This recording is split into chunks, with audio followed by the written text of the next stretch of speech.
Assalamualaikum warahmatullahi wabarakatuh. Innal hamdalillah nahmaduhu wa nasta'inuhu wa nastaghfiruh wa na'udzu bihi min shururi anfusina wa min sayyiati a'malina may yahdihillahu fala mudilla lahu wa may yudlil fala hadiya lahu. Asyhadu an la ilaha illallah wahdahu la syarika lahu wa asyhadu anna Muhammadan abduhu wa rasuluh. Amma ba'd. Alhamdulillah kita bertemu lagi setelah minggu lepas, orang kata apa, biasa Ahad ketiga kita berehat sebentar. Saya pergi ke Masjid Sirajuddin Batu Dua tu, dan alhamdulillah kita sambung lagi pada hari ini berkenaan syarah ataupun penerangan hadis 40 yang dikumpulkan oleh Al-Imam An-Nawawi rahimahullahu taala, yang mana pada minggu lepas kita telah menyentuh, kita telah masuk dan menghabiskan berkenaan hadis yang ke-10 daripada hadis 40, yang mana di dalamnya Nabi SAW bersabda, sesungguhnya Allah itu baik dan dia tidak menerima kecuali yang baik, dan bahawasanya Allah telah memerintahkan para mukminin dengan apa yang diperintahkan kepada para mursalin, iaitu makanlah daripada kebaikan dan amallah dengan perlakuan soleh. Yang mana kita tengok dalam hadis ni Allah Subhanahu Wa Taala mengarahkan kepada mukminin yang dua perkara. Yang pertamanya, makanan tu daripada zat makanan yang baik sahaja, dan yang kedua tu hasil kepada makanan tu juga perlulah daripada hasil yang halal, hasil yang baik. Sebab dalam Islam ni kita haram ni dia ada dua jenis. Kita dah sentuh 2 minggu lepas, tapi tak apa, kita tengok sikit ringkasan. Yang pertamanya dipanggil haram li zatihi, yang kedua dipanggil haram li ghairihi. Haram li zatihi ni sebagaimana nama dia bermaksud perkara itu haram disebabkan zat perkara itu sendiri haram, benda itu sendiri haram. Sebagai contohnya khinzir, haram. Binatang yang menangkap dengan kuku ataupun gigi, haram. Dia haram sebab apa?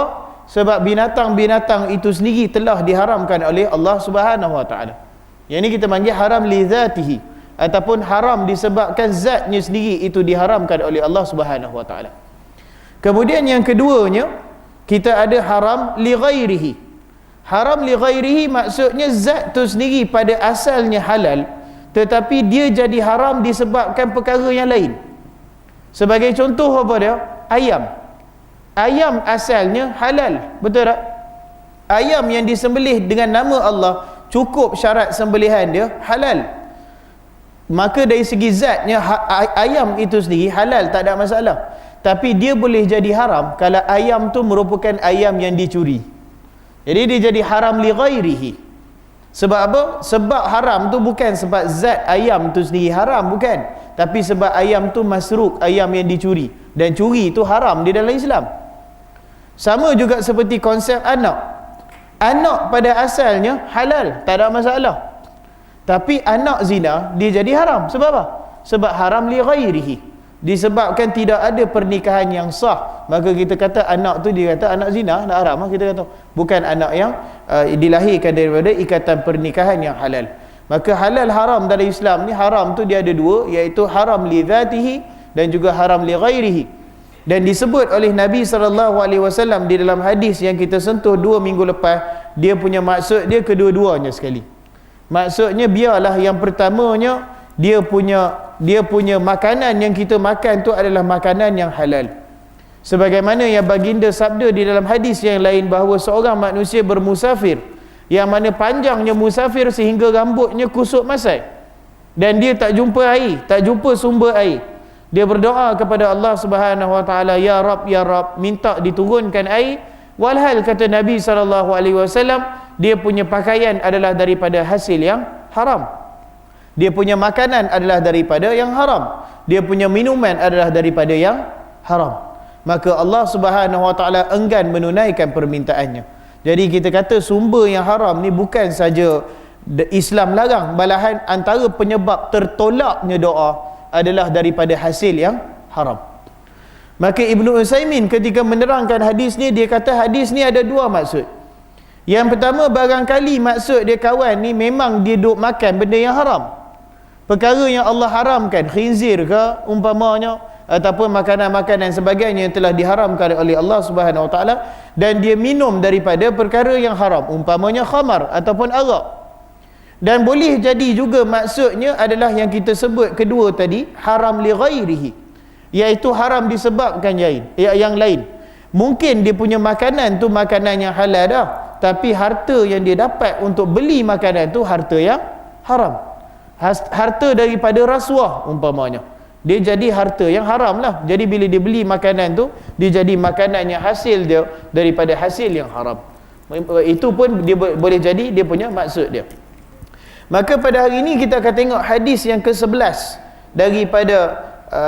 daripada hadis 40 yang dihimpunkan oleh Al-Imam Nawawi rahimahullahu ta'ala, yang mana kita baca dulu matan hadis ni. Dia kata, an Abi Muhammad Al-Hasan bin Ali bin Abi Talib sibti Rasulillah sallallahu alaihi wasallam wa raihanatihi radhiyallahu anhuma qala hafizta min Rasulillah sallallahu alaihi wasallam da' ma yaribuka ila ma la yaribuk, rawahu Tirmizi wan Nasa'i wa qala Tirmizi hadis hasan sahih.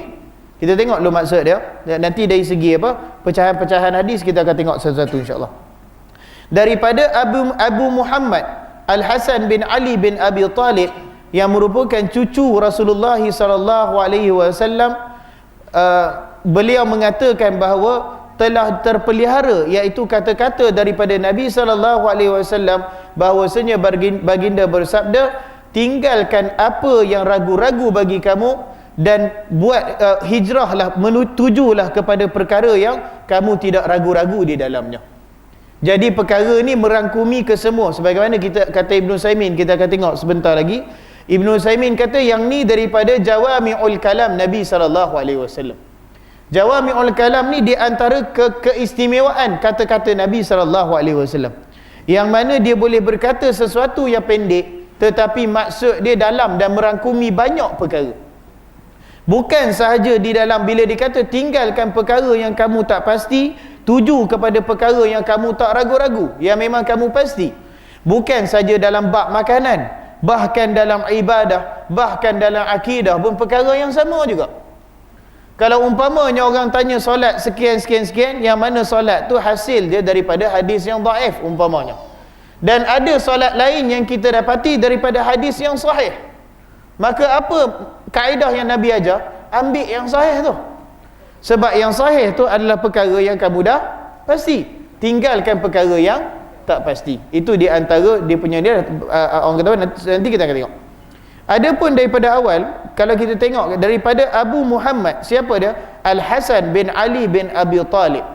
Dan dia ini Al-Hasan, sebagaimana kata Ibn Utsaimin, pada hakikatnya dia ni adalah lebih afdal daripada adik dia Al-Husain bin Ali bin Abi Talib. Sebab apa afdal? Sebab yang pertamanya, kalau kita tengok sejarah Hasan ni, dia lebih lembut berbanding adik dia Husain. Kalau kita tengok Hasan ni, dia punya sikap dia punya semangat kedamaian dia punya kematangan dan kelembutan hati dia lebih menyerupai datuknya Rasulullah sallallahu alaihi wasallam. Sebab kalau kita tengok dalam sejarah Islam, dalam ni agak panjang dia cerita berkenaan Al-Hasan. Kalau kita tengok dalam sejarah Islam, ketika Ali bin Abi Talib menentang tentera Muawiyah bin Abi Sufyan, yang mana ketika tu orang kata apa, Muawiyah dia mengangkat senjata, dia tak bersetuju disebabkan Ali tidak mencari pembunuh sepupu dia. Siapa? Osman bin Affan. Osman bin Affan ni merupakan sepupu Muawiyah bin Abi Sufyan. Mereka dua-dua daripada Bani Umayyah. Mereka satu kabilah. Mereka sama Quraisy, bahkan satu kabilah. Dan Muawiyah ni merupakan sepupu kepada Osman bin Affan radhiyallahu anhu. Dan Osman bin Affan dibunuh dengan kejam, dipukul dengan besi, ditikam berkali-kali dan sebagainya.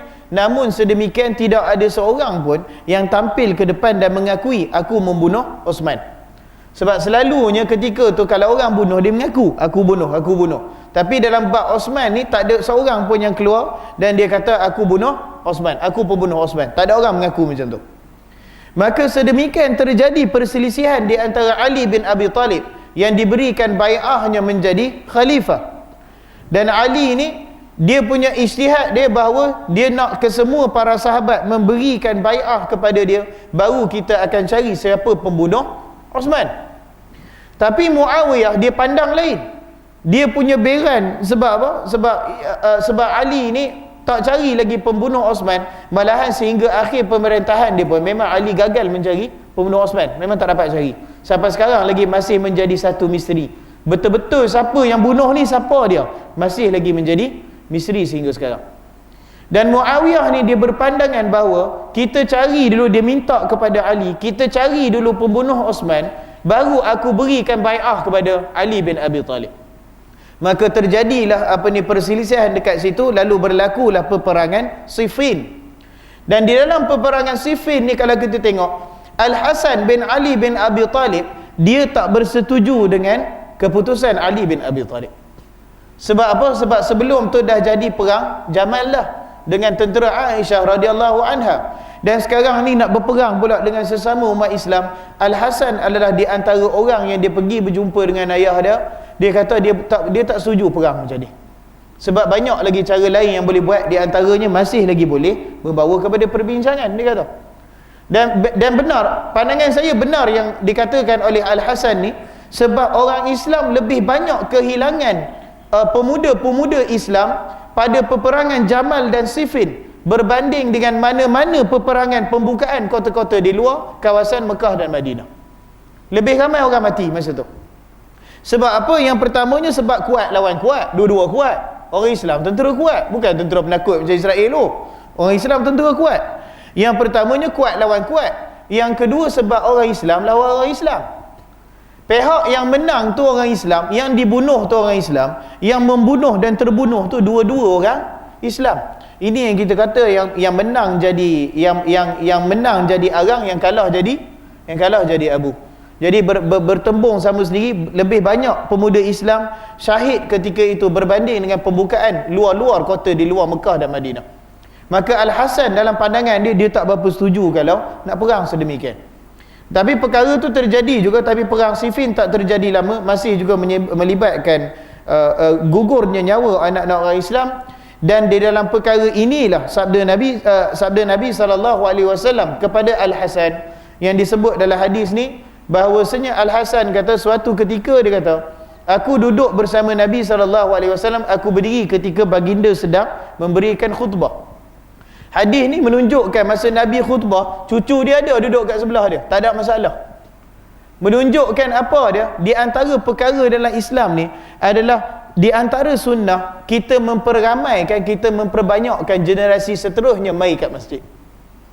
Sebab tu kata Sultan Muhammad Al-Fatih, dia kata kalau kita kurang mendengar gelak tawa anak-anak di dalam masjid, dia kata ketahuilah bahawa generasi setelah kamu dah punah, dia kata. Sebab apa? Sebab generasi ni tak biasa pergi masjid. Betul tak? Kalau biasa pergi masjid daripada kecil, mesti kita dengar suara dia. Yalah, kalau menangis daripada maghrib sampai isyak tu tak boleh lah. Tapi sekadar kanak-kanak gitulah, biasalah, kadang-kadang gelak, kadang-kadang menangis sikit 3-4 minit tu, biasalah. Maka kata Muhammad Al-Fatih, kalau kamu tak dengar perkara tu dalam masjid kamu, ketahuilah generasi setelah kamu dah punah dah.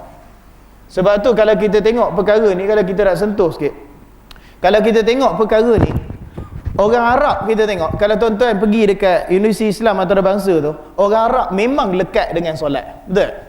Solat berjemaah. Pergi waktu Zuhur, saf pertama, kedua, penuh orang Arab saja. Saf ketiga baru 50% orang Arab, 50% orang Melayu. Maknanya habislah dia Zuhur Asar 3 saf, bukan banyak. Yalah, satu saf dekat masjid itu panjang, saya rasa ada 3 kali kot panjang ni kot. Memang panjang sungguh. Tapi saf pertama, saf kedua dengan 50% saf ketiga tu kesemuanya orang Arab.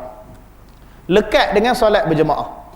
Waktu 10 malam terakhir Ramadan, anak-anak dibawa, hatta baby yang bawah umur setahun tu pun dia bawa siap dengan kipas diri lagi dia bawa. Dia biasakan dengan iktikaf 10 akhir Ramadan daripada umur bawah setahun lagi dah. Sebab tu kita tengok kelebihan orang Arab banding kita, mereka memang lekat dengan solat berjemaah.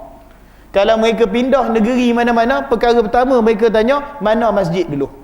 Sebab mereka lekat dengan solat jemaah. Perkara ni saya pandang kita patut perbaikilah kan. Mungkin kita boleh bagi orang kata apa, ada sedikit toleransi kepada generasi muda kita supaya mereka ni datang masjid.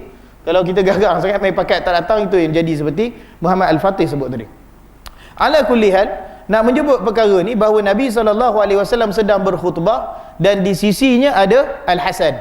Al-Hasan duduk, dia kata, dia berdiri dekat, aku berdiri sebelah datuk aku Rasulullah SAW dan aku memandang sahabat, dia pandang sahabat, Sa'ad dia pandang sahabat kat bawah, Sa'ad dia pandang datuk dia. Budak kecil. Sa'ad dia pandang ke bawah, Sa'ad dia pandang datuk dia khutbah. Lalu bila Nabi SAW tengok Al-Hasan ni, dia pegang kepala Al-Hasan dan dia kata apa? Inna ibni hadha sayyid, dia kata, sayuslihullahu bihi baina fi'aitaini minal muslimin. Dia kata anak aku ni, ibni ni dalam bahasa ni anak tapi sebenarnya cucu lah, tapi nak kata rapat. Dia kata anak aku ini adalah sayyid, anak aku ini adalah seorang ketua, dan daripadanya Allah Subhanahu Wa Taala akan mendamaikan dua kumpulan muslim yang bertelingkah. Nabi dah beritahu siap-siap dah, anak aku ni sayyid dan dia akan mendamaikan di antara dua muslimin yang saling bertelingkah. Dan kemudian setelah kewafatan Nabi SAW, kita nampaklah perkara ni terjadi. Siapa dia yang bertelingkah tu? Pihak Ali bin Abi Talib yang berada di Kufah ketika tu, pemerintahan dia, dan juga pihak Muawiyah bin Abi Sufyan yang berada di Syam. Kedua-duanya radhiyallahu anhumah. Maka perkara itu, setelah terjadinya peperangan Siffin tu, perkara tu tak selesai dekat situ. Ali bin Abi Talib balik pulang ke Kufah dan Muawiyah kekal di Syam, dan perkara tu tak selesai. Dari segi orang kata apa, diberikan bai'ah dan sebagainya, perkara tu tak selesai. Dan pembunuh Osman pun tidak dijumpai. Sehinggalah kepada kewafatan Ali bin Abi Talib di atas di tangan Abdurrahman bin Muljam. Dan Abdurrahman bin Muljam ni dia seorang Khawarij. Kenapa dia bunuh Ali? Sebab sewaktu perjanjian nak mencapai perjanjian damai perang Siffin tu, pihak muslimin bersetuju bahawa kedua-duanya, Ali turun daripada jawatan sebagai khalifah dan Muawiyah turun daripada jawatan sebagai governor Syam. Dan kemudian kita buat undian, biar rakyat yang pilih siapa yang mereka nak jadi khalifah. Jadi ketika ni sebenarnya satu perkara yang agak orang kata apa, berkurangan sikit daripada pihak Ali bin Abi Talib, sebab dia dah dilantik menjadi khalifah. Kalau dah dilantik menjadi khalifah yang sah, pasal apa dia kena turun pula?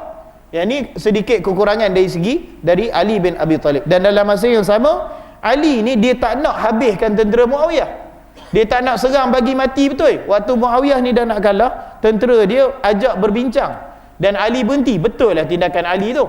Tetapi sekelompok daripada muslimin yang kita namakan Khawarij sekarang, dia keluar daripada tentera Ali ketika tu. Dan kemudian dia memerangi tentera Ali bin Abi Talib, sehingga akhirnya Ali bin Abi Talib meninggal dunia di tangan Abdurrahman bin Muljam, seorang Khawarij. Waktu dia nak solat subuh, dia kena tikam, meninggal dunia, mati syahid dah. Maka kemudian setelah Ali bin Abi Talib meninggal dunia, di dalam sejarah Islam ini pertama kali terjadi dalam sejarah Islam, dua orang khalifah dilantik serentak. Siapa dia? Muawiyah diberikan bai'ah oleh penduduk Syam, sebab penduduk Syam ni memang suka betul Muawiyah ni. Dari segi ilmu memang Ali bin Abi Talib afdal daripada Muawiyah, tapi dari segi kekuatan politik, dari segi kehebatan pemerintahan dia, siapa yang lagi hebat? Muawiyah lebih hebat lagi. Itu kelebihan dia. Barangkali kita kata, mungkin kita boleh kata pasal Muawiyah ni pun dia berasal daripada kaum Quraisy, dan Quraisy ni memang bangsawan kita kata. Dan Bani Umayyah pun memang di antara bani yang elit, di antara keturunan yang elit macam Bani Hashim daripada Ali bin Abi Talib. Dan Muawiyah ni ayah dia pun Abu Sufyan, memang penguasa Mekah dulu. Jadi barangkali kita kata dari segi darah pemerintahan tu dia ada, dari segi darah ketua tu dia ada. Maka sedemikian kita tengok kepimpinan Muawiyah lebih kemas, lebih baik lagi. Dan disebabkan sedemikian, penduduk Syam memberikan bai'ah kepada Muawiyah bin Abi Sufyan radhiyallahu anhuma. Dan dalam masa yang sama, penduduk Kufah memberikan bai'ah kepada memberikan bai'ah kepada Al-Hasan bin Ali bin Abi Talib. Yang mana kita tengok sebab tu terjadi orang kata apa, pelantikan dua khalifah ni, sekali lagi dua kumpulan ni orang kata apa, nyaris nak bertembung lagi. Sebab tadi yang kes Ali dengan Muawiyah tak selesai lagi. Jadi bila Al-Hasan ganti, kes ni pun tak selesai lagi. dan hampir saja mereka bertembung. Dan bila tentera Muawiyah tengok tentera tentera Al-Hasan ni pun tak kurang ramainya, mereka kata apa, kita ni kalau bertembung hari ni mai pakat mati lagi lah. Lalu tanpa disangka-sangka, cuma setelah 6 bulan dia dilantik menjadi khalifah, Al-Hasan bertemu dengan Muawiyah. Dia kata, aku turun daripada jawatan khalifah dan aku berikan pada kamu, if'al ma syi'ta, kamu nak buat macam mana pun jawatan khalifah ni, ikutlah, buatlah macam mana yang kamu nak. Ini kelebihan siapa dia? Al-Hasan bin Ali bin Abi Talib. Dan memang ini satu tindakan yang sangat terpuji dalam dunia Islam. Sebab dia dah tak nak berperang dah. Dulu perang Jamal berperang, Zubair bin Awam meninggal dunia, Talhah meninggal dunia, sahabat-sahabat yang besar. Dan kemudian pada peperangan Siffin pun berapa ramai pemuda Islam gugur syahid. Takkan sekarang ni seorang naik, 2 orang naik jadi khalifah, nak berperang lagi, nak mai pakai mati lagi, tak mahu macam tu. Maka Al-Hasan bin Ali bin Abi Talib, dia melakukan tindakan terpuji yang telah dipuji oleh Nabi SAW. Mudah-mudahan dia akan mendamaikan di antara dua puak muslimin yang bergaduh. Dan memang sungguhlah, bila dia letak jawatan tu, tak jadilah peperangan, tak payah perang lah. Maka Muawiyah, kita tengok dia memegang tampuk pimpinan dengan baik, dan dia kerap memberikan hadiah kepada Hasan bin Ali, sehingga Hasan bin Ali ni memang hidup dia memang senang sungguh lah, sebab hadiah-hadiah yang diberikan oleh Muawiyah. Sehinggalah dalam riwayat dia, umur dia sekitar 40 ke 42 tahun, muda lagi, Al-Hasan bin Ali bin Abi Talib meninggal dunia. Dan di saat dia meninggal dunia tu, tabib ataupun doktor tu tengok dia punya perut dia habis dah kena makan racun. Siapa racun dia? Wallahu ta'ala alam. Itu pun salah satu misteri, macam siapa pembunuh Osman tadi, siapa yang bunuh Al-Hasan pun kita tak tahu siapa. Sebab tak ada orang yang tampil kata aku bunuh Hasan, tak ada. Dia meninggal sebegitu saja. Tapi kalau kita tanya Syiah, cepat dia jawab Muawiyah racun Hasan. Kan? Dia ni memang dah tak suka Muawiyah. Laju dia tembak Hasan ni. Dia tembak Muawiyah ni. Tapi di antara hujahnya kita kata, buat apa Muawiyah nak racun Hasan? Sedangkan dia dah dapat tapuk pemerintahan khalifah. Betul ya? Kalau umpamanya dia duduk bertelagah, duduk berebut lagi, munasabahlah kita kata. Tapi Al-Hasan dah menyerahkan kepada dia, dan dia pun duk bagi hadiah kepada Al-Hasan ni. Kalau dia nak bunuh, Al-Hasan bagi kat dia, sekarang ni aku khalifah, aku arahkan hang kena bunuh. Baik, dia bunuh terus ya.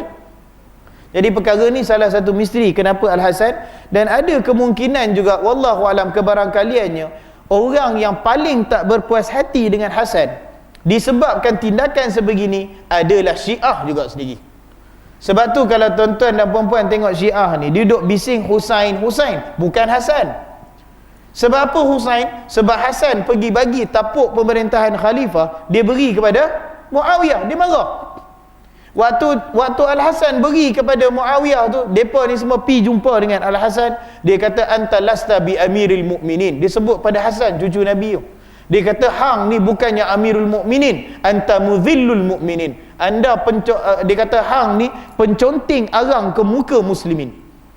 Hang bukan amirul mu'minin, hang penconting arang kepada muka muslimin. Sebab apa? Sebab dia bagi tapuk pemerintahan kepada Muawiyah bin Abi Sufyan. Lalu kata Al-Hasan, dia kata apa? Dia kata, sekalipun kalau aku ni penconting arang, buat malulah apa-apalah yang hang duk cakap ni, perkara tu lebih aku sukai ahabba ilayya minan nar. Dia kata, yang itu lebih aku sukai berbanding akhirat nanti aku duk masuk neraka. Biarlah nak malu sikit pun, asalkan aku tak masuk neraka akhirat nanti. Ini tawaduknya Al-Hasan bin Ali bin Abi Talib. Tak apa dia kata mengalah, asalkan kita ni, dia kata bukan masuk neraka. Dia kata kan duk gaduh-gaduh, duk perang-perang kan masuk neraka, sudah kerja. Jadi dia memilih di antara dua perkara tu, dipilih yang lebih baik. Itu kelebihan Hasan. Maka sedemikian kita tengok Hasan ni pada hakikatnya lebih afdal daripada, sebagaimana kata Ibn Saimin, dua-dua afdal, tetapi dia lebih afdal berbanding adik dia Husain. Sebab Husain ni, dia punya qada dia, bila dia menjatuhkan keputusan dia, dia ni macam campak dia, memang keras kepala betul, memang tegas betul. Ma'annahu, walaupun dia seorang ulama di kalangan sahabat, tapi dia ni memang keras betul, dia tak macam Husain. Sebab setelah terjadinya peristiwa tersebut, setelah meninggalnya Muawiyah, siapa naik jadi khalifah? anak Muawiyah, iaitu Yazid bin Muawiyah, naik jadi khalifah. Dan Yazid bukan daripada kalangan sahabat Nabi SAW. Sebab Yazid ni lahir pada pemerintahan Osman, jadi dia tak pernah berjumpa dengan Nabi SAW. Dan bila Yazid bin Muawiyah naik, Al-Husain, adik dia, tak setuju. Dia tak mahu memberikan bai'ah kepada Husain. Berbanding dengan Ibnu Umar. Ibnu Umar ni orang kata secara hakikatnya, lepas Muawiyah meninggal, sepatutnya orang yang paling layak naik jadi khalifah adalah Ibnu Umar. Sebab ilmu dia, sebab tawaduk dia. Dahlah dia ni salah seorang ulama di kalangan para sahabat. Ayah dia dulu pun Umar Al-Khattab, khalifah Islam yang kedua. Dia lebih afdal. Dan Yazid ni bukan sahabat, Ibnu Umar sahabat. Tapi dalam masa yang sama, kita pun tak boleh nak kecam Muawiyah. Kita kata mungkin kita kata keputusan dia tak berapa tepat, tapi kita tak boleh nafikan niat baik Muawiyah. Kenapa dia ambil anak dia Yazid? Sebab dia tak mahu orang terlagah lagi. Dia tak mahu nanti kau okey, siapa nak cadangkan jadi khalifah, orang ni cadang orang tu, orang ni cadang orang tu, lalah mai pakai perang lagi. Tak mahu macam tu lah. Senang cerita, aku lantik anak aku jadi khalifah, khalas, kamu beri bai'ah pada dia, dia teruskan pemerintahan. Habis cerita, tak gaduh, tak apa. Itu niat dia. Jadi mungkin kita kata tak berapa tepat, tapi kita tak boleh nak kata Muawiyah ni berniat jahat, tak boleh. Tak boleh sebut macam tu. Jadi kemudian Al-Husain ni tak bersetuju. Dia tak mahu berikan bai'ah kepada Yazid bin Muawiyah. Dan Ibnu Umar ni dia berikan bai'ah. Dia beri bai'ah taat setia dia, dan dalam masa yang sama tak adalah dia sokong sangat pun. Cuma saja dia beri bai'ah dia, lepas tu dia kata okey, aku dah berikan bai'ah, sekarang tinggalkan aku, jangan kacau aku, biar aku duduk ibadah, duduk menyampai ilmu macam tu je lah, jangan duduk kacau lah, dia kata. Dia sampai situ saja. Tapi Al-Husain, di atas dia punya ketegasan dia tak mau bagi juga bai'ah kepada Yazid bin Muawiyah. Sehingga kan dia ni masa tu dia duduk di Madinah, gubernur Madinah masa tu baik orangnya, duk pujuk dia Husain, kata hang bagilah bai'ah pada Yazid ni, hang bagi kat aku mewakili Yazid dah, sudah habis cerita, dia kata. Lepas tu hang duduklah, tak ada siapa kacau, kata. Dia tak mau, dia tegas juga. Sehingga akhirnya gubernur Madinah tu kata tolong, dia kata aku merayu pada hang, bagilah bai'ah kepada Yazid. Dia tak mau juga. Lalah lagi dia kata apa, tak apalah, hang bagi aku masa sikit, dia kata, aku fikir, nanti aku tengok macam mana. Disebut macam tu. Dia balik ke rumah dia, nak dipendekkan cerita, kan panjang, nak dipendekkan cerita, dia balik ke rumah dia, dia beritahu kat keluarga dia, dia beritahu kat isteri anak-anak dia, dia kata apa, bersiap sekarang, kita akan pergi bertolak menuju ke Mekah dalam masa 2 jam. Dia nak lari dari Madinah, tegas ni. Dan memang dia buat sungguh, dia kemas apa semua, dia bungkus apa semua, memang dia lari ke Mekah daripada Madinah. Dan di Mekah pun masih dia tak mau bagi bai'ah kepada Yazid. Dan ketika ini orang yang di Kufah yang tak berpuas hati dengan Yazid naik jadi khalifah, sebab tadi dia dah tak puas hati Hasan pi bagi kat Muawiyah. Sekali bila Muawiyah meninggal dunia, Muawiyah pi lantik Yazid pula. Orang Kufah tak suka. Dan orang Kufah ni yang sampai sekarang kita kenali sebagai Syiah, depa lah dia, orang Kufah ni lah. Dan bila mereka tak bersetuju, mereka menulis puluhan surat kepada Al-Husain dalam tempoh sehari. Puluhan surat. Dia hantar, marilah sini kami lantik hang jadi ketua tuan, marilah sini, sehingga akhirnya mereka ni nak pujuk Husain pergi juga ke Kufah. Mereka kata apa, selagi mana tuan tak mai kat Kufah, kami tak akan mendirikan solat Jumaat. Sampai lagu tu lah. Pasal tu kita tengok Syiah sampai sekarang tak solat Jumaat. Betul kan? Tak solat Jumaat mereka. Jadi kenapa mereka kata tak solat Jumaat? Sebab ketika tu siapa yang menjadi imam, dia adalah pemerintah. Jadi bila mereka kata kami tak mau dirikan solat Jumaat, maksudnya kami tak iktiraf orang yang jadi imam tu sebagai ketua pemerintah kami. Itu maksud dia. Jadi Al-Husain bersehingga akhirnya bila Ibnu Abbas duk pujuk dia jangan duk pi ya, dia tunjuk surat pada Ibnu Abbas 500 surat daripada Kufah. Dia pegang berguni surat. Dia kata tengok surat datang daripada Kufah nak memberikan bai'ah kepada aku, nak melantik aku jadi ketua dekat Kufah. Sebegitu banyak, dan akhirnya dipendekkan cerita, Al-Husain bersetuju untuk pergi ke Kufah. Cerita dia panjang. Saya pun pernah bagi satu kuliah berkenaan perkara ni, pembunuhan Husain di Karbala waktu 10 Muharram itu. Tapi dipendekkan ceritanya, dia pergi ke Kufah dan dia meninggal dunia dekat sana. Dikhianati oleh siapa? Dikhianati oleh orang Kufah sendiri. Dan orang Kufah sendiri yang membunuh Al-Husain, dia penggal gembala dia, dan gubernur Kufah ketika tu Ubaidullah bin Ziyad, dia letak kepala Al-Husain atas pinggan yang diperbuat daripada perak. Lepas tu dia ambil kayu, dia main cocok-cocok muka Al-Husain radhiyallahu anhu. Dia main cocok-cocok bibir, main cocok muka. Tu kepala cucu Nabi tu, kepala sahabat yang alim tu. Lalu ketika tu Anas bin Malik dia hidup lagi, dan dia dah tua dah, 90 lebih dah masa tu. Anas bin Malik dia tengok Ibnu Ziyad buat macam tu, dia kata apa? Subhanallah, dia sebut. Dia kata sungguh bibir yang kau cocok dengan yang awak cocok, yang tuan cocok dengan kayu tu, sungguh aku melihat Nabi SAW mencium bibir tu masa dia kecil.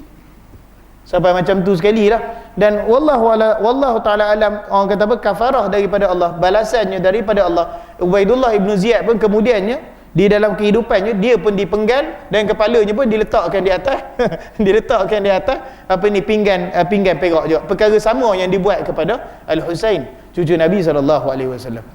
Maka itu sebut sedikit sejarah berkaitan Hasan dan Husain.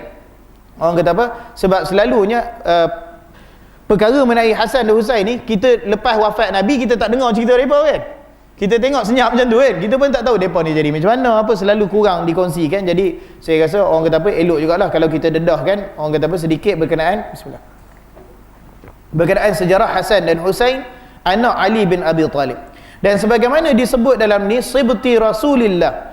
Sibti ni maksud dia cucu Nabi yang merupakan anak kepada anak perempuan Nabi. Yang tu kita panggil sibtu. Kalau dia tu cucu daripada anak lelaki Nabi, kita panggil hafidun. Yang ni istilah Arab. Jadi disebut kat sini sibtu Rasulullah, kita boleh tahu, orang kata ini dari segi apa? Dari segi ketepatan bahasa Arab. Sebab kalau pak saudara, mak saudara pun kita panggil pak saudara, mak saudara je. Tapi orang Arab dia ada ammun, dia ada khalfun, dia ada khalun. Kalau ammun ni belah ayah, khalun ni belah mak. Jadi kalau kita kata khali, maksud dia apa? Pakcik aku belah mak aku. Kalau kita kata ammi, maksud dia pakcik aku belah ayah aku. Sama juga kalau disebut di sibtun, maksudnya cucu Nabi daripada anak perempuan Nabi. Iaitu siapa dia? Fatimah binti Rasulullah SAW. Ada pun perkataan satu lagi, hafidun. Hafidun ni kalau cucu daripada anak lelaki. Kalau umpamanya, bukan kata betul, kalau umpamanya Ali tu anak Nabi, Fatimah tu menantu Nabi, maka Hasan dengan Husain jadi apa? Dia jadi hafidun lah. Sebab Ali tu yang anak Nabi. Tapi sekarang ni anak Nabi SAW adalah Fatimah, maka kita gelar sebagai sibtu. As-sibtu, iaitu cucu daripada susu galuh anak perempuan Nabi SAW. Kemudian disebut sini,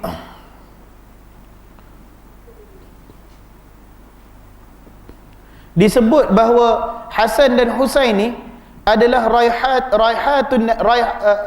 raihanatuhu, iaitulah orang kata apa, raihan ni dia bauan yang wangi. Dan Nabi SAW, ini adalah perkataan bagi Arab untuk menggambarkan bahawa Hasan dan Husain ni, mereka merupakan, kalau bahasa kita sekarang, intan payung Nabi SAW. Mereka adalah kesayangan Nabi SAW. Hasan Husain tu duduk berlari naik atas riba Nabi, naik atas kepala Nabi. Yang budak tu lah yang Ibnu Ziyad cocok dengan kayu tu. Yang tu lah kesayangan Nabi SAW yang dorang tu. Malahan ada hadis daripada Imam Ahmad, hadis yang hasan, bahawa Nabi SAW bersabda, dia kata bagi setiap Nabi, Allah telah menurunkan susu galuh keturunan mereka. Dan susu galuh keturunan aku Allah datangkan daripada sulbi, siapa dia? Ali bin Abi Talib. Sebab Nabi ni sendiri anak laki dia tak sempat besar panjang kan. Apa ni, Abdullah meninggal dunia kecil, Ibrahim meninggal dunia kecil, lepas tu Qasim meninggal dunia kecil ke? Yang last sekali Ibrahim lah. Qasim yang kedua tak silap. Qasim yang pertama, saya tak ingat. Sebab dia anak kecil Nabi. Tapi keturunan Nabi ni diteruskan oleh siapa? Diteruskan oleh Fatimah binti Rasulullah SAW melalui perkahwinannya dengan Ali bin Abi Talib. Jadi ini kita kata di antara kelebihan Ali lah, kita kata, sebab dia meneruskan zuriat Nabi SAW melalui perkahwinannya dengan Fatimah. Di antara kelebihan Ali. Bismillah. Kemudian disebut hadis ini adalah daripada jawami' kalam Nabi SAW, wa anfa'uhu lil 'abdi idza sara alaih, dan perkara ini merupakan perkara yang paling bermanfaat kepada hamba Allah Subhanahu wa taala jikalau dia betul-betul ikut dengan perkara ni. Iaitu apa dia? Menolak segala perkara yang kita rasa syak, yang kita rasa was-was di dalamnya, dan kita mengambil perkara yang kita pasti di dalamnya, termasuk dalam segala perkara, bukan saja dalam bab makanan dan sebagainya. Dia kata wa hadza yakunu fil ibadat wa yakunu fil muamalat wa yakunu fil nikah wa yakunu fi kulli abwabil ilm. Dia kata dan sikap sebegini, kita tinggalkan perkara yang syak dan kita ambil perkara yang pasti. Dia kata dalam ibadah pun sebegitulah kaedah yang kita gunakan. Kalau ada hadis yang ragu-ragu, umpamanya kalau ada orang pernah tanya kepada ustaz, bagaimana dengan solat sekian, kalau ada hajat umpamanya, solat 2 rakaat, rakaat pertama baca sekian, rakaat pertama baca sekian, rakaat kedua baca sekian. Selalu saya kata, yang tu memang ada hadis dia, tapi hadis dia ulama khilaf, ada yang kata dhaif, bahkan lebih banyak yang kata dhaif. Tapi saya kata, selain daripada cara sedemikian untuk kita memohon hajat, banyak lagi cara yang telah digariskan oleh Nabi SAW yang secara sahihnya afdal untuk memohon hajat. Betul tak? Umpamanya sabda Nabi SAW, solat yang paling afdal setelah solat 5 waktu adalah solat tahajud. Yang mana solat tahajud ni, dia punya doa, dia kata Nabi SAW, solat tahajud tu, berdoa ketika tahajud, dia kata adalah umpama anak panah yang tak akan lari daripada sasaran dia. Makbul doa solat tahajud ni. Bahkan kata hadis yang diriwayatkan oleh Imam Muslim rahimahullahu ta'ala, pada setiap sepertiga akhir malam Allah Subhanahu Wa Ta'ala akan turun daripada aras dia menuju ke langit yang pertama. Yang turun ni macam kita selalu cakap, tak usah main tanya lah dia turun macam mana. Sebab ada orang pernah tanya ustaz, dia kata kalau kita dekat Malaysia ni sekarang tengah malam, nanti kan bila subuh dekat bahagian India, China sana tengah malam. Lepas tu dia kata bila dah sampai dekat India tu, dah sampai waktu siang, dekat bahagian timur tengah tu pula jadi malam. Jadi Tuhan ni memang tak naik-naik dia duduk turun je lah, sebab semua malam. Kita kata wallahu ta'ala alam, bagaimana Allah Subhanahu Wa Ta'ala turun daripada arasy dia menuju ke langit pertama, yang tu sebagaimana yang selayaknya dengan zatnya yang maha agung. Kita pun tak tanya macam mana dia turun, dia pun tak cerita lebih. Dan sebenarnya merupakan satu rahmat dia tak cerita, sebab kehebatan dia kalau dia cerita buat jam otak kita je. Sebab kita tak mampu memikirkan zat yang sedemikian sempurna dan besarnya. Jadi setakat dia cakap macam tu, kita pun beriman sampai macam tu je lah, sami'na wa ata'na. Tapi nak menceritakan bahawa Allah Subhanahu Wa Ta'ala turun ke langit pertama, dan kemudian dia bersabda, dia berfirman, adakah mana-mana hamba-Ku yang memohon kepadaku sekarang, nescaya aku pasti akan tunaikan. Ada tak mana-mana hamba yang memohon pengampunan kepadaku waktu ini, nescaya pasti aku akan ampunkan. Maka sedemikianlah solat yang paling afdal setelah solat 5 waktu adalah solat tahajud. Bahkan kalau kita nak tengok di tempoh awal penurunan Islam, solat tahajud ni pada asalnya wajib bagi orang Islam. Orang Islam kena bangun tahajud, terutamanya pada zaman dakwah di Mekah Al-Mukarramah. Dan seorang profesor saya di UAE, Profesor Lai Su'ud Jasim, dia kata apa hikmahnya? Sebab dakwah masa zaman Mekah ni merupakan zaman yang sangat-sangat hebat ujian dia. Ada sahabat yang dipulaukan, ada sahabat yang diseksa, ada sahabat yang dibunuh. Bahkan dibunuh tu bukannya bunuh baik, memang bunuh seksa sungguh lah. Ada sahabat yang dipanahkan besi, dicucuh perut dia dengan besi. Perut dia ni badan, orang kata apa, badan sihat sikit, badan besar, dicucuh dengan besi panas pada perut dia, cair lemak pada perut dia, sehingga ke tahap tu diseksa para sahabat radhiyallahu anhum. Maka pada zaman dakwah di Mekah ni, dia merupakan satu dakwah, satu zaman yang sangat-sangat susah bagi orang Islam. Maka ketika itu Allah mewajibkan bangun bertahajud, kerana itu adalah masa yang baik untuk bersendirian dengan Allah dan banyak beristighfar, banyak memohon kekuatan daripada Allah Subhanahu Wa Ta'ala. Sebab tu pada awal dulu asalnya tahajud ni wajib. Tapi nak menunjukkan afdalnya tahajud ni, sampai ke tahap ketika tu Allah wajibkan, maknanya memang afdal sungguh. Dan kemudiannya setelah zaman di Madinah, barulah Allah memansuhkan solat tahajud di dalam surah Muzammil, ayat terakhir daripada surah Muzammil. Kalau balik ni, orang kata apa, sebelum tidur boleh buat homework, buka dekat Al-Quran Android tu, tengok ayat terakhir daripada surah Al-Muzammil, Allah memansuhkan solat tahajud. Sebab Allah kata, aku faham ada orang di antara kamu yang bermusafir mencari rezeki, malamnya penat, tak larat nak bangun tahajud. Dan ada juga orang yang berperang di jalan Allah dan sebagainya. Maka dengan ayat tu termansuhlah kewajipan tahajud, tetapi masih lagi dia kekal sebagai satu solat yang paling afdal setelah solat 5 waktu. Dan menurut jumhur ulama'nya, bismillah, bila waktu yang paling afdal untuk tahajud? Akhir sepertiga malam. Maknanya yang nak dekat sangat dengan subuh tu. Yang tu yang afdal. Dan amalan Nabi SAW pun bila azan pertama tu, memang dia dah azan pertama tu ada masanya dia baring. Maknanya bila dah azan pertama nak dekat subuh tu, masih lagi dia bersolat tahajud. Maknanya memang akhir-akhir sungguh lah. Sebab tu sabda Nabi SAW, fungsi yang azan pertama tu, orang yang dah bangun tahajud, dia dengar azan tu, dia bolehlah baring sat sementara tunggu waktu subuh. Ataupun kalau orang yang tak bangun tahajud, dia bangun waktu tu. Jadi kalau dalam waktu kita sekarang ni, dalam lebih kurang 5 lebih itu adalah waktu yang afdal untuk bangun bertahajud. Dan apa beza tahajud dengan qiyamul lail? Ada beza dia. Setiap qiyamul lail adalah tahajud, tetapi bukan semua tahajud adalah qiyamul lail.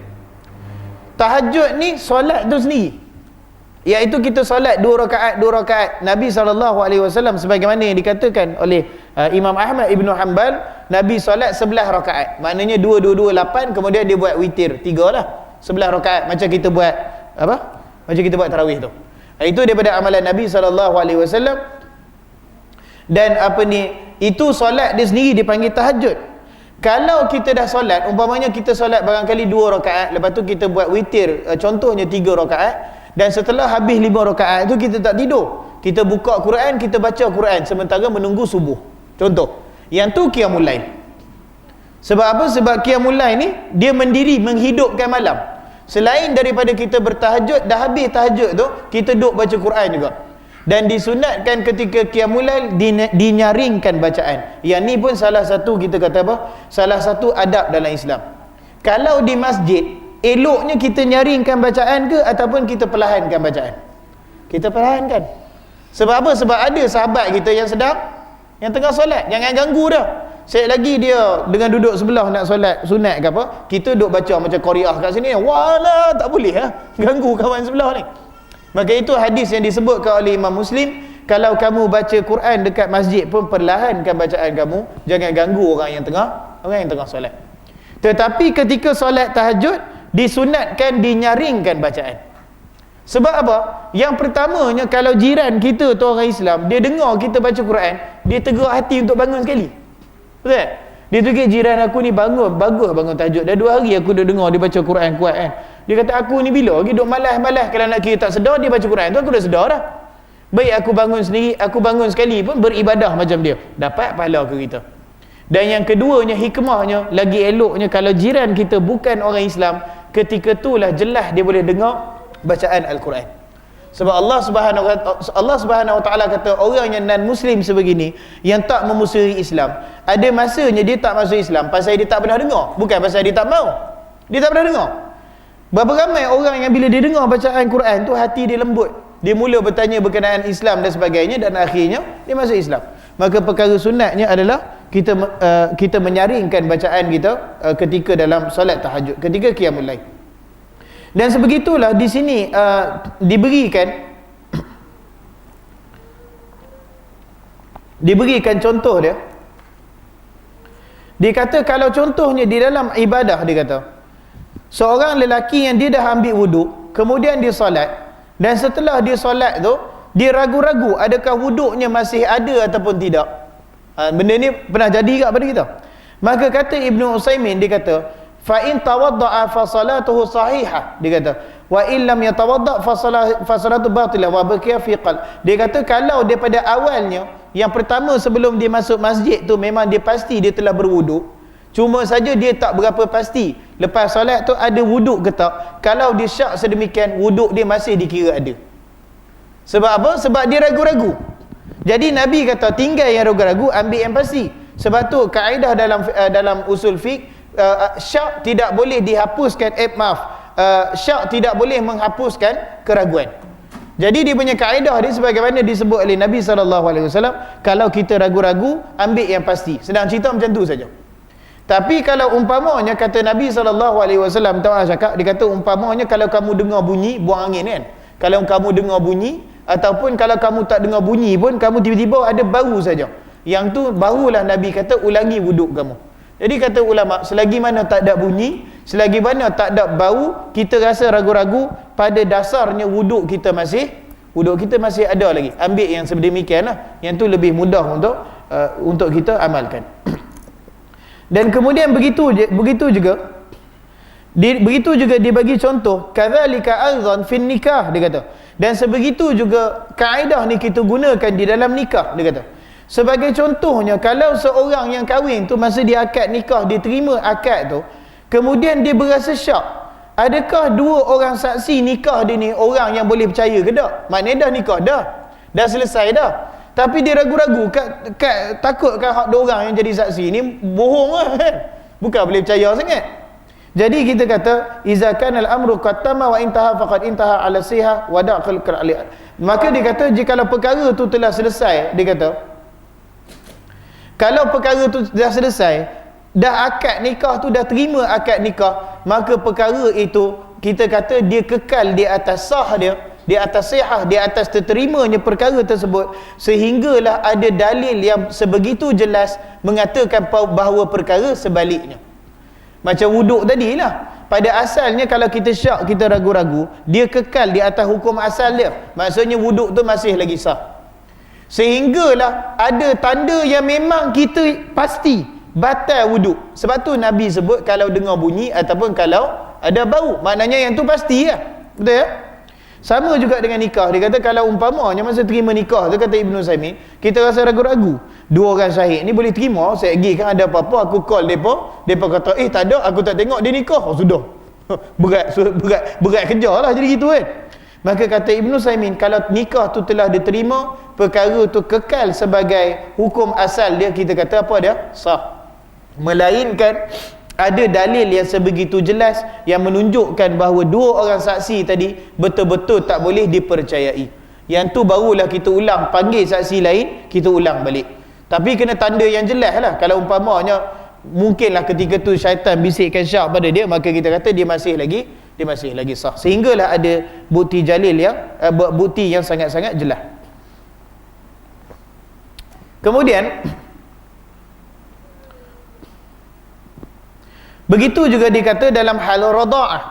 Rada'ah ni maksud dia penyusuan, susu badan. Sebab kalau kanak-kanak yang disusukan oleh seorang wanita yang bukan mak dia, pada masuk waktu isyak, kita bagi ruang untuk azan, lepas tu kita sambung dalam seminit insya-Allah.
La ilaha illallah. Fatih Muhammad. Maka dalam sebegitu juga kita sambung sikit dalam perihal isu penyusuan. Kata Ibn Saimin, dia kata kalau umpamanya seorang tu dia tak berapa pasti adakah dia telah menyusukan anak tersebut 4 kali ataupun dia telah menyusukan anak tersebut 5 kali. So Ibn Saimin ni dia lebih kepada apa? Dia lebih kepada mazhab Imam Ahmad. Dan dalam mazhab Imam Ahmad, penyusuan 5 kali baru dia jatuh jadi anak susuan, ibu susuan. Dan perkara ni dia pun kata perkara ni luas, dia kata hazal babun wasi', dia kata, tapi dia kata perkara ni dia tahu perkara ni adalah luas sebab ada sebahagian ulama memandang dia punya jumlah penyusuan tu 3 ke 4 kali. Ada yang pandang macam tu. Macam dia pandang 5 kali. Dan seperti Imam Al-Bukhari rahimahullahu taala, dia memandang sekali pun dah jatuh penyusuan dah. Dan perkara ni bab khilaf, nak pegang mana-mana pun boleh, tapi saya sendiri secara peribadi saya lebih setuju dengan pandangan Al-Imam Al-Bukhari rahimahullahu taala berdasarkan hadis bahawa ada 2 orang sahabat ni, laki dengan perempuan, dia berkahwin. Bila dah lepas berkahwin tu, ada seorang perempuan datang, dia kata, hampa ni 2, aku nyusukan hampa berdua, dia kata. Maknanya yang 2 orang ni jadi adik-beradik susuan lah, dia kata. Kemudian ditanya pada Nabi SAW, dia kata kat Nabi, barangkali perempuan ni bohong ikut, dia kata. Tapi Nabi SAW kata, tak, dia kata, kalau dia dah cakap macam tu, maknanya macam tu lah, kita ambil macam tu lah. Maka kedua ni dipisahkan disebabkan mereka adalah adik-beradik susuan. Maka berdasarkan hadis tu, Imam Bukhari kata apa? Dah terjadi walaupun sekali penyusuan, dia punya fiqah dia bukan lebih kepada berapa kali, tetapi lebih kepada ada kepastian. Jadi kalau dah menyusukan walaupun sekali dan dia pasti yang dia betul-betul pernah menyusukan budak ni kenyang sekali, maka kalau ikut Imam Bukhari dah jatuh penyusuan dah. Yang tu pandangan saya itu pandangan yang lebih tepat lah. Tapi wallahu alam, di antara 3 ni dia satu perbincangan yang sangat-sangat luas lah, perbincangan dalam fiqh. Dan 3-3 tu secara umumnya kita kata betul belaka, tak ada salah, tak ada betul pun, dia kata semua betul belaka sebab semua ada dalil dia.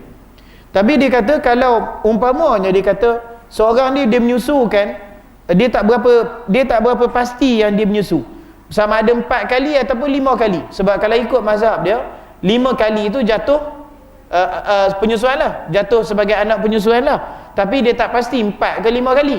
Maka kata Ibn Saimin, yang kalau dia pastinya 4, ambil 4, yang dia tak pasti ke-5, tinggal yang ke-5 tu. Maksudnya masih lagi dikira yang 4 kali lah. Berdasarkan hadis Nabi ni, tinggal perkara yang kamu tak berapa pasti kepada perkara yang kamu benar-benar pasti. Maka yang dia pasti, aku sure dah 4 kali nyusukan, okey, ambil yang 4 kali, yang ke-5, ke-6 sekali pun ada, yang tu tinggalkan. Sebab yang tu dia tak berapa pasti. Itu maksud hadis ni. Dan sebegitu juga dah dalam sekalian perkara dalam agama pun dianjurkan oleh Nabi SAW, tinggalkan yang syak, yang ragu-ragu, ambil yang pasti. Senang cerita macam tu saja. Wallahu ta'ala alam. Saya rasa ada sikit lagi minggu depan, insyaAllah kita akan sambung. Ada istilah hadis sikit berkenaan Hasan Sahih. Lepas tu kita akan masuk hadis ke yang ke-12 insyaAllah. Ada apa-apa soalan sebelum kita solat isyak?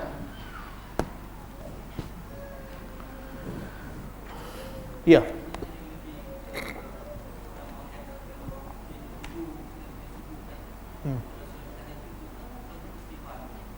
Istighfar.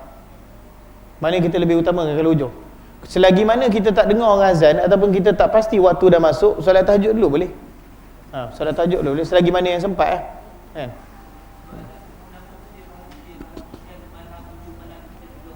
Ya.